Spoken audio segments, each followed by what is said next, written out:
नमस्कार, मैं हूं रसिका पांडे। धरोहर में स्वागत है आपका। हमारी आज की खास पेशकश है गुमनाम नगर, तिलिस्मी मूर्तियां। जी हां, एक ऐसा नगर जो कभी गुलजार था, आबाद था, लोगों के मज़े, शोरगुल, सब कुछ तो यहां था। लेकिन अचानक कुछ ऐसा हुआ कि इस नगर में ओढ़ ली गुमनामी की चादर। सदियां गुजर गईं, लेकिन अब भी चुप्पी साधे बैठा है ये नगर। यहाँ अतीत के किस्से कहानियां सुनने वाला अगर कोई है तो वो है यहाँ की तिलिस्मी मूर्तियां। आखिर क्या है ये, पहले जानते हैं गुमनाम नगर तिलिस्मी मूर्तियां की कहानी।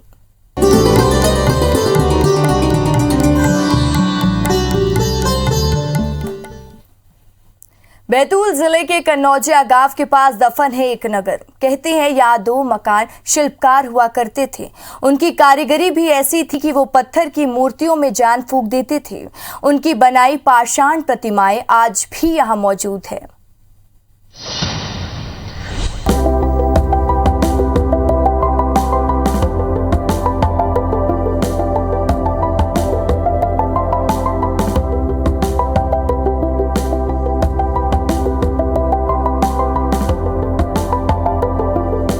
एक दफन नगर।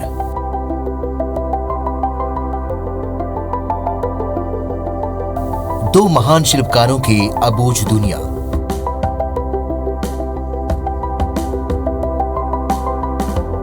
गुमनामी के गुप्त अंधेरे में अब भी सांस ले रहा है एक नगर।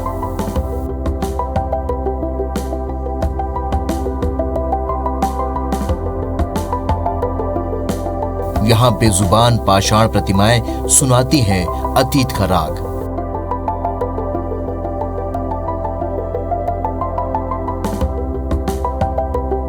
मध्य प्रदेश के बैतूल जिले से 54 किलोमीटर दूर मौजूद है ये सदियों पुराना नगर।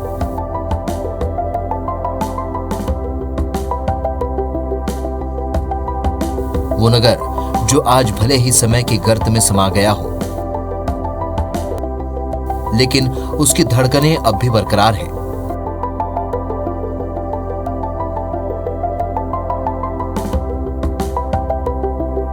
ये अबूझ संसार बसा हुआ है कन्नौजिया गांव के इर्द गिर्द।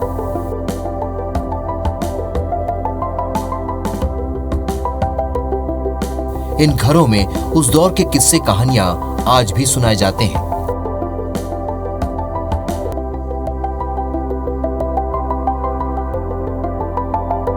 6वीं से 7वीं शताब्दी में यहाँ राजशाही हुआ करता था, लेकिन अचानक एक ऐसी घटना घटी कि सब दफन हो गया।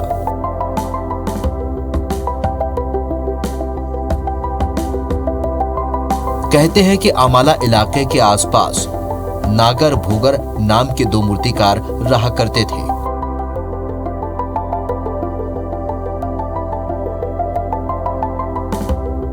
नागर भोगर से जुड़ा एक हैरत अंगेज किस्सा यहां सुनाई देता है।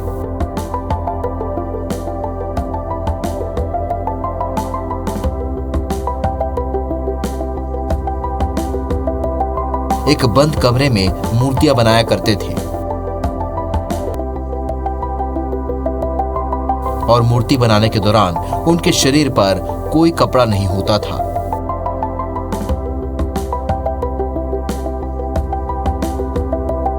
एकांत में बनाई गई उनकी मूर्तियां ऐसी हुआ करती थी कि देखने वालों को एक बारगी ऐसा लगता जैसे वो बस बोलने ही वाली है।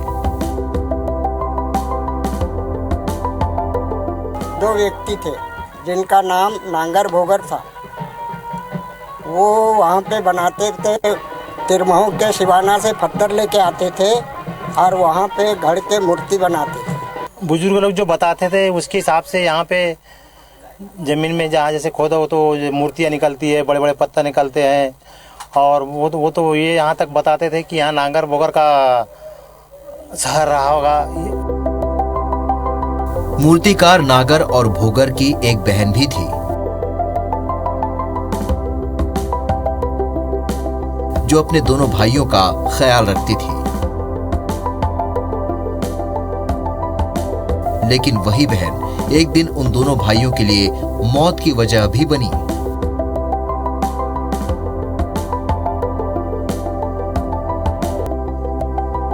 नागर भोगर को जब भी वो खाना देने आती थी, वो हमेशा कमरे के भीतर जाने से पहले दरवाजे पर बंधी घंटी बजाती थी।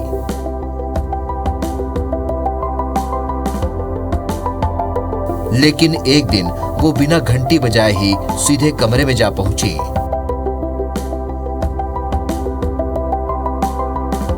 और उसने अपने दोनों भाइयों को निर्वस्त्र शिल्पकारी करते हुए देख लिया। जब दोनों भाइयों की नजर अपनी बहन पर पड़ी तो वो पत्थर में तब्दील हो गए। उसके साथ नागर भोगर नाम के इन दो महान शिल्पकारों के युग का अंत हो गया। तो वो नंगन मूर्ति बनाते थे, ये भाई जो गई थे इसको उनने देख लिया, तो वहीं पे वो गायब हो गए। नागर भोगर की शिल्पकारी के नमूने यहाँ आज भी जमीन से झांकती दिखाई देती हैं।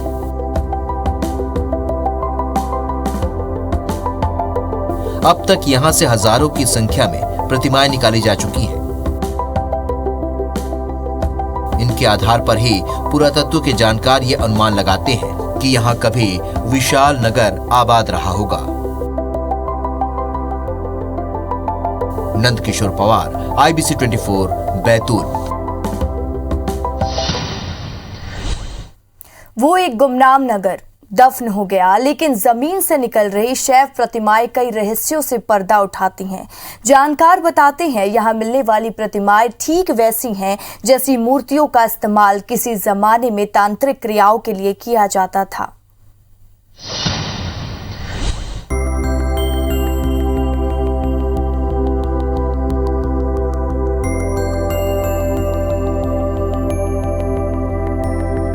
तंत्र मंत्र साधना का एक पुरातन ठौर।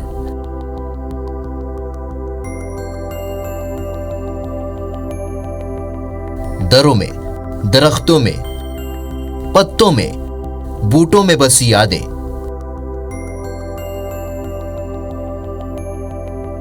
यादें राजा रानियों की, राजशाही की।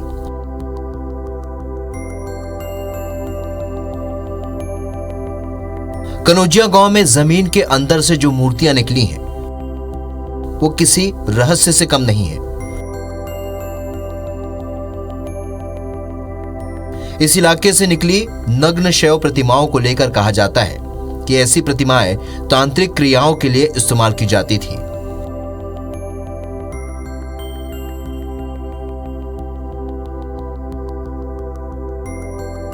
कहते हैं किसी जमाने में ऐसी मूर्तियों को नग्न होकर ही बनाई जाती थी।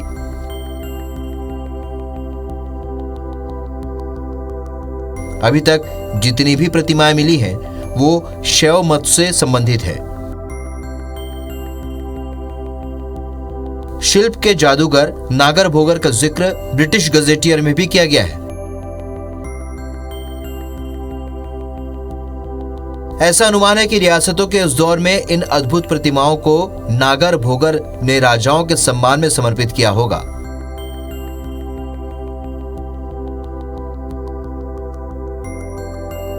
जिले के मुल्ताई और पट्ठड़ इलाके में मिले ताम्रपत्र, मुद्राएं और स्मारक इसके सबूत कहे जा सकते हैं।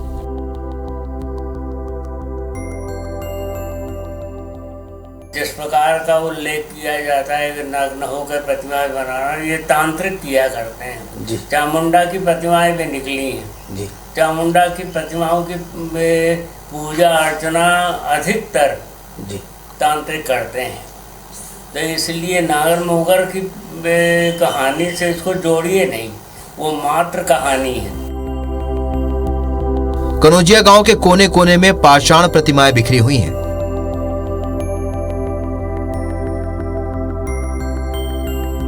जिसमें बीते दौर की कला की छाप दिखाई देती है।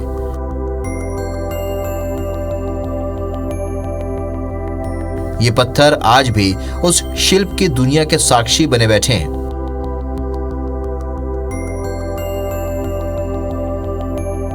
यहां जिस भी पत्थर को देखें, आप ऐसा लगता है मानो वो किसी अनसुनी, अनसुलझी, अबूझ दुनिया के एक एक राज उजागर करने के लिए बेताब बैठी है। नागर भोगर लोग यहाँ मूर्तियाँ बनाते थे और ऐसी मूर्तियाँ बनाते थे कि साक्षात जैसे कि मूर्ति देखने के बाद ऐसा पता चलता है कि मूर्तियाँ जीवित हो। कनौजिया में सब तरफ खंडहर राज करते हैं। घर आंगन चौक चौराहे सब के सब भग्न। अगर बाकी है तो वो है यादगार निशानियां। उन्हीं निशानियों के सहारे जिंदा है ये गांव।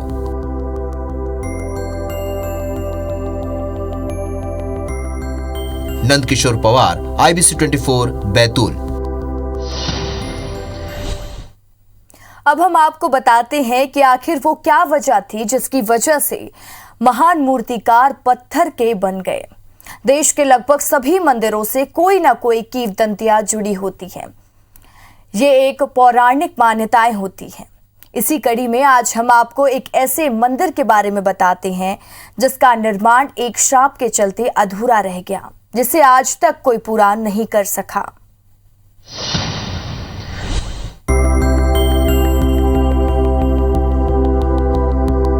बैतूल जिले के भैंसदेगी में पूर्णा नदी के किनारे स्थित सिद्धेश्वर नाथ महादेव मंदिर। इस मंदिर के बारे में कम ही लोग जानते हैं।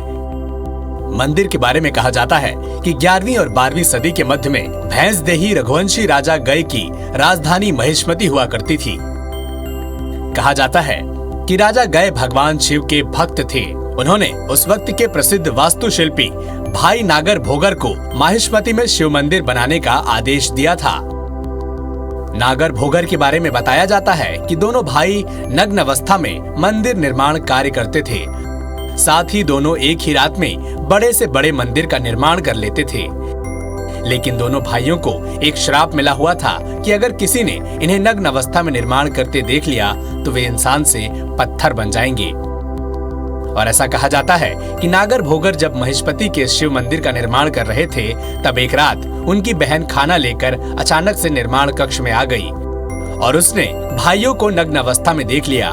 फिर क्या था, श्राप के मुताबिक दोनों भाई पत्थर के बन गए और मंदिर का निर्माण कार्य अधूरा रह गया। इस घटना के बाद मंदिर का गुंबद फिर कभी नहीं बन सका। लेकिन आज भी इस प्राचीन शिव मंदिर के गर्भगृह में स्थापित शिवलिंग को पौराणिक अभिलेखों में उप ज्योतिर्लिंग भी माना जाता है। इस मंदिर का एक एक पत्थर स्थापत्य कला की मिसाल है। इसमें सबसे खास मंदिर के गर्भगृह के सामने स्थापित नंदी की प्रतिमा है। बताया जाता है कि इस मंदिर को कुछ इस तरह से बनाया गया है कि सूर्य की पहली किरण और पूर्णिमा के चांद की पहली किरण सीधे मंदिर के गर्भगृह को छूती है। Bureau report IBC 24। अब आपको उस रहस्यमय तालाब के बारे में बताते हैं जिसका निर्माण नागर भोगर भाइयों के वक्त हुआ था। कहते हैं इस गुमनाम नगर में 12 से ज्यादा तालाब थे, जिसमें से एक देव तालाब के नाम से जाना जाता था, जहां पर किसान अपने बीमार जानवरों को दूर दूर से लेकर आते थे। आखिर क्या मान्यता है देव तालाब की, जो खास तौर पर जानवरों के लिए उपयोग होता है?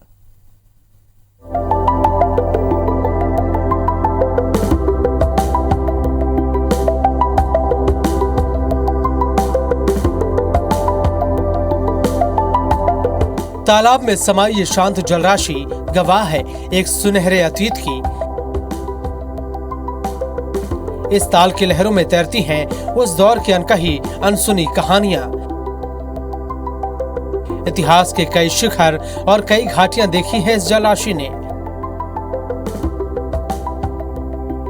शिल्पकार भाई नागर और भोगर के जमाने में ही यहाँ पर 12 तालाबों का निर्माण कराया गया था, जिनमें से आज सिर्फ 4 तालाब बच पाए हैं। बाकी 8 तालाब शहर के साथ दफन हो गए। इन तालाबों को लेकर भी कई कहानियां प्रचलित हैं। कहते हैं इन 4 तालाबों में से एक देव तालाब है जिसका पानी कभी नहीं सूखता। इस तालाब के पानी को चमत्कारी भी माना जाता है। जिन जानवरों को खुर की बीमारी हो जाती है उनकी बीमारी इस तालाब के पानी से दूर होती है। आज मैं 30 साल होकर रह रहा हूँ, मगर यहाँ खुरी उरी लेके आते हैं बहुत आदिवासी लोग किसान लोग भी आते हैं तो बेलडोर खूरी साफ़ हो जाती है पानी के लिए, और बड़े बड़े दूर के आदमी ले जाते हैं पानी यहाँ से। एक तालाब सबसे प्रसिद्ध तालाब है जिसको देव तालाब बोलते हैं। देव तालाब में बढ़िया मूर्ति है, मंदिर भी बना है, लोग बाग आके पूजा पाठ करते हैं यहाँ पर। शिल्पकार नागर भोगर के दौर में धर्म भी अपने पूरे उत्कर्ष पर रहा होगा। इसके प्रमाण आज भी हम मौजूद हैं। इन भग्न मूर्तियों में कई हिंदू धर्म से संबंधित हैं। दो गांवों के बीच हनुमान जी का मंदिर भी है, जिसमें पवन पुत्र की प्रतिमा शिला रूप में विराजमान है। कहते हैं इस हनुमान मूर्ति को नागर भोगर ने ही बनाया था। हनुमान जी महाराज की जो मूर्ति पड़ी हुई थी, और बताते हैं कि ये शहर सालारजंग जिनके कुछ लोग आए थे, उन्होंने एक पत्थर लेने आए थे, उनसे मेरी बात हुई तो उन्होंने बताया था कि जो मूर्ति हनुमान जी महाराज की है यह सम्राट विक्रमादित्य काल की है। इन ऐतिहासिक तालाबों को देखकर ये अंदाजा सहज ही लगाया जा सकता है कि अच्छे दिनों में ये भग्न नगर किस तरह साधन और सुविधा से संपन्न रहा होगा। Bureau report, IBC 24। ऐतिहासिक महत्व की इन मूर्तियों को सहेजने वाला कोई नहीं है। अब तो कन्नौजिया गांव के लोग इन मूर्तियों से अपने घर द्वार सजाने लगे हैं, क्योंकि प्रशासन से लेकर पुरातत्व विभाग तक कोई भी इस अनमोल धरोहर की सूद लेने वाला नहीं है।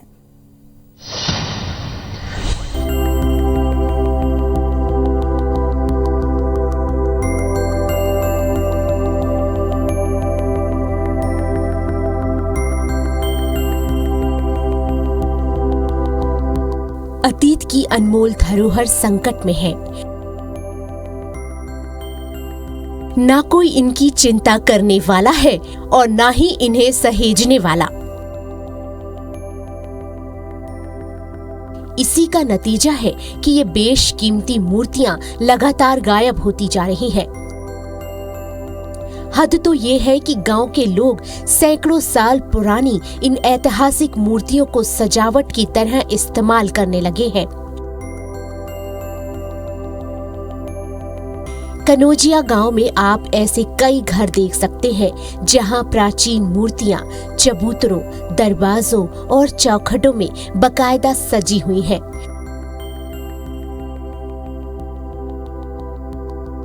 गांव वाले इसलिए ऐसा कर पा रहे हैं क्योंकि पुरातत्व विभाग को इन मूर्तियों की कोई फिक्र नहीं है। ना वो मूर्तियों को बचाने की कोशिश कर रहा है और ना ही वो प्राचीन प्रतिमाओं से खिलवाड़ करने वालों को रोक रहा है। केवल पुरातत्व विभाग ही नहीं, स्थानीय प्रशासन ने भी जैसे इन प्राचीन मूर्तियों की सुध ना लेने की ठान रखी है। हालांकि इस गुमनाम नगर से करीब 2 ट्रक मूर्तियां नागपुर के संग्रहालय ले जाई गई हैं और कुछ मूर्तियों को भारत भवन और बैतूल के पार्क में भी रखा गया है। लेकिन इसके बाद भी यहाँ प्राचीन महत्व की सैकड़ों मूर्तियां बिखरी पड़ी हैं, जिन्हें तत्काल सहेजने की जरूरत है। ये मूर्तियां कई लोग खंडित भी निकलती है, कई सुंदर सुंदर मूर्तियां भी निकलती है यहाँ की। प्रशासन इस पर कोई ध्यान नहीं दे रही है, नहीं कोई यहाँ का संग्रहालय बना रही है। अब इन प्राचीन मूर्तियों के अस्तित्व खतरे में होने का हवाला देने पर जिला प्रशासन ने अब जाकर जरूर ये कहा है कि इस संबंध में पुरातत्व विभाग से ताकीद की जाएगी। लेकिन सवाल अब भी वही है, इस जुबानी आश्वासन पर कितना भरोसा किया जाए। ये तय है कि अगर जल्द ही इस अनमोल धरोहर को नहीं सजोया गया तो वो दिन दूर नहीं जब इस गुमनाम नगर की आखिरी चंद निशानियां भी गुम हो जाएंगी, वो भी हमेशा हमेशा के लिए। इसके साथ ही खो जाएंगी शिल्प के महान नायक नागर भोगर की कहानियां, जो आज भी सुनने वालों को हैरत में डाल देती है। ब्यूरो रिपोर्ट के साथ नंदकिशोर पवार, IBC 24 बैतूल। फिलहाल इस खास कार्यक्रम में इतना ही। नमस्कार।